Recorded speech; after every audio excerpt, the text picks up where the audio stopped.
एक समय की बात है, विनोद साइंटिस्ट अपने बनाए जेसीबी को लेकर एक घने जंगल से गुजर रहा था।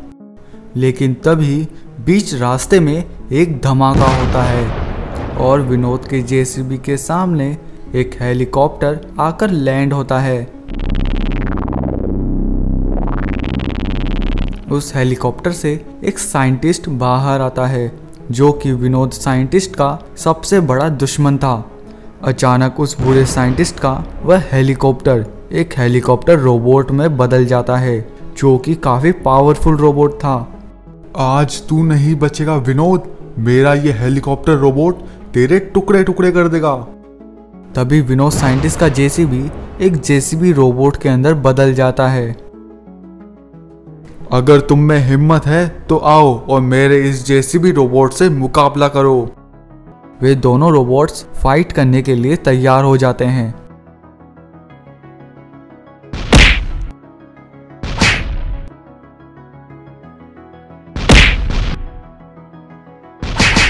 लेकिन उस साइंटिस्ट का वह हेलीकॉप्टर रोबोट विनोद के उस जेसीबी रोबोट को हरा देता है। ये देखकर विनोद को अपनी आंखों के ऊपर यकीन नहीं होता। विनोद उन दोनों से अपनी जान बचाकर जंगल की ओर भागने लगता है। लेकिन तभी वह बुरा साइंटिस्ट विनोद को जंगलों की ओर भागता हुआ देख लेता है और अपने रोबोट से कहता है, ए हेलीकॉप्टर रोबोट, उस विनोद के बच्चे को भागने मत देना, उसे पकड़कर मेरे पास लेकर आओ। हेलीकॉप्टर रोबोट विनोद साइंटिस्ट को पकड़ने के लिए उसके पीछे भागने लगता है। तभी विनोद साइंटिस्ट के सामने एक समय प्रवेश द्वार आता है और विनोद अपनी जान बचाने के लिए उस समय प्रवेश द्वार के अंदर कूद जाता है।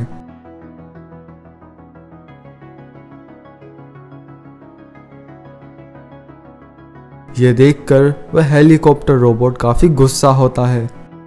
विनोद साइंटिस्ट समय प्रवेश द्वार की मदद से पास के ही गांव में आकर गिरता है।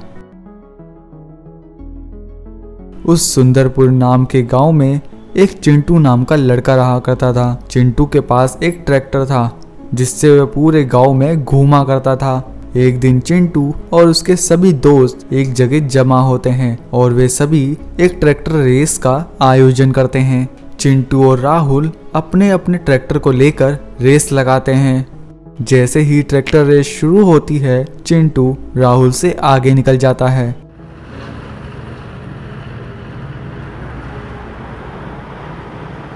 लेकिन तभी वहां विनोद साइंटिस्ट आ जाता है ताकि वह चिंटू को सारी बात बताकर चिंटू की मदद ले सके और उस बुरे साइंटिस्ट के हेलीकॉप्टर रोबोट को रोका जा सके।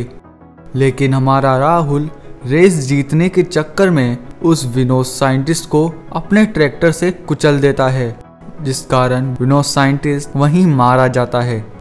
ये देखकर वे सभी हैरान रह जाते हैं। तभी चिंटू कहता है, ए राहुल के बच्चे, ये तूने क्या कर दिया? एक अच्छे भले आदमी को अपने ट्रैक्टर से कुचल डाला।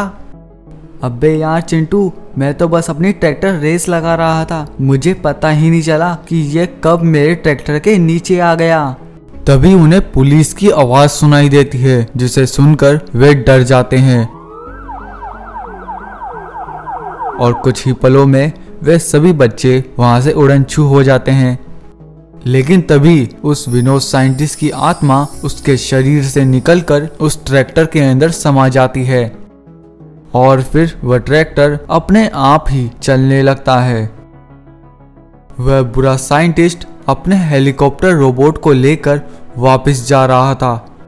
लेकिन तभी वहां वह विनोद का ट्रैक्टर आ जाता है और देखते ही देखते वह ट्रैक्टर एक मामूली ट्रैक्टर से एक ट्रैक्टर रोबोट के अंदर बदल जाता है जो कि काफी शक्तिशाली रोबोट था। ये जरूर उस विनोद का ही रोबोट है, लेकिन मेरा ये हेलीकॉप्टर रोबोट किसी से नहीं हार सकता। और फिर उन दोनों रोबोट्स में फाइट शुरू हो जाती है।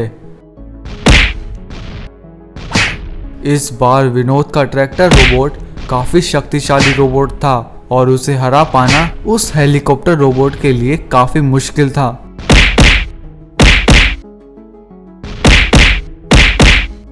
और अंत में विनोद का ट्रैक्टर रोबोट उस हेलीकॉप्टर रोबोट के टुकड़े टुकड़े कर देता है।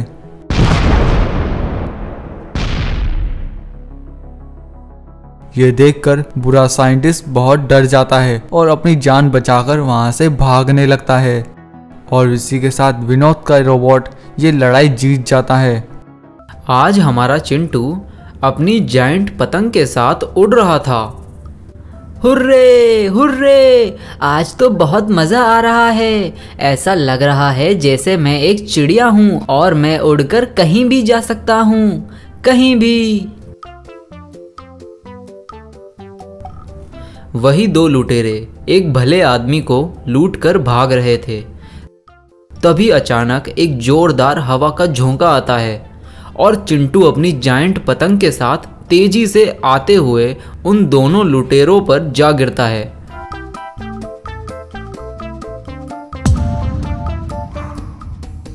जिससे वह दोनों लुटेरे कई दूर जाकर गिरते हैं। उन दोनों को दिन में तारे दिखने लगते हैं।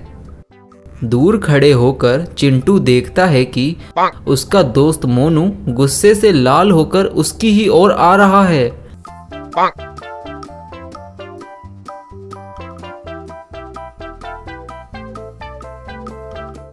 चल चिंटू, अब मुझे मेरी पतंग वापस दे दे।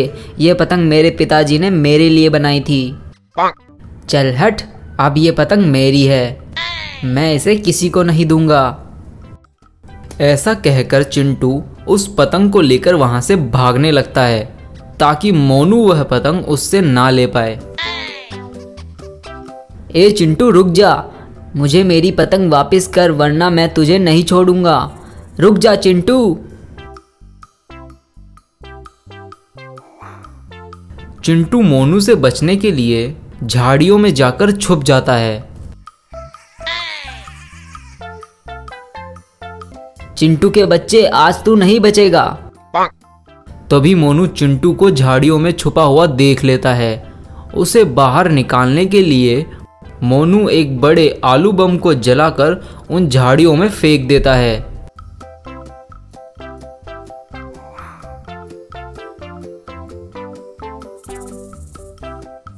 उस लाल आलू बम के अंदर जाते ही एक धमाका होता है और तुरंत चिंटू रोते हुए बाहर निकल कर आता है और भागने लगता है। ए मोनू कहीं के, तूने मुझ पर बम मारा, तेरा दिमाग खराब हो गया है क्या? चिंटू के बच्चे, आज तू नहीं बचेगा। मुझे मेरी पतंग वापस कर दो चिंटू, वरना मैं तुम्हें रॉकेट से बांधकर उड़ा दूंगा। कुछ देर भागने के बाद मोनू चिंटू को यहाँ वहाँ देखने लगता है, लेकिन अचानक तभी चिंटू मोनू को एक ड्रम में बंद कर देता है और हंसने लगता है। फिर चिंटू मोनू को लात मारकर नीचे गिरा देता है और फिर से मोनू की पतंग को लेकर वहां से भागने लगता है। लेकिन तभी वहां पिंकी नाम की एक लड़की मिनी कार की मदद से चिंटू को उड़ा देती है।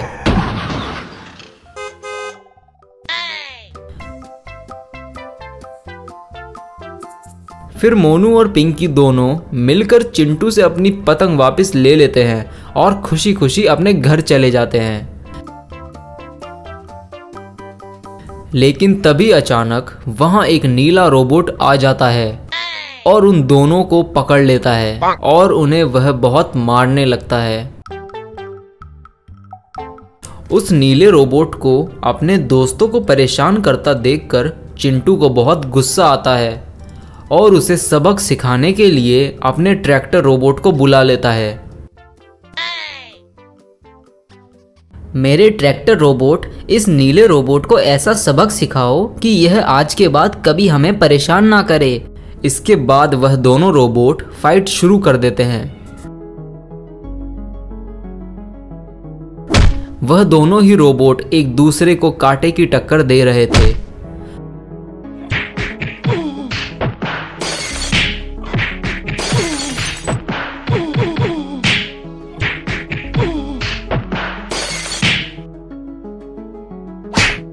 कौन हारेगा कौन जीतेगा यह बताना काफी मुश्किल होता है।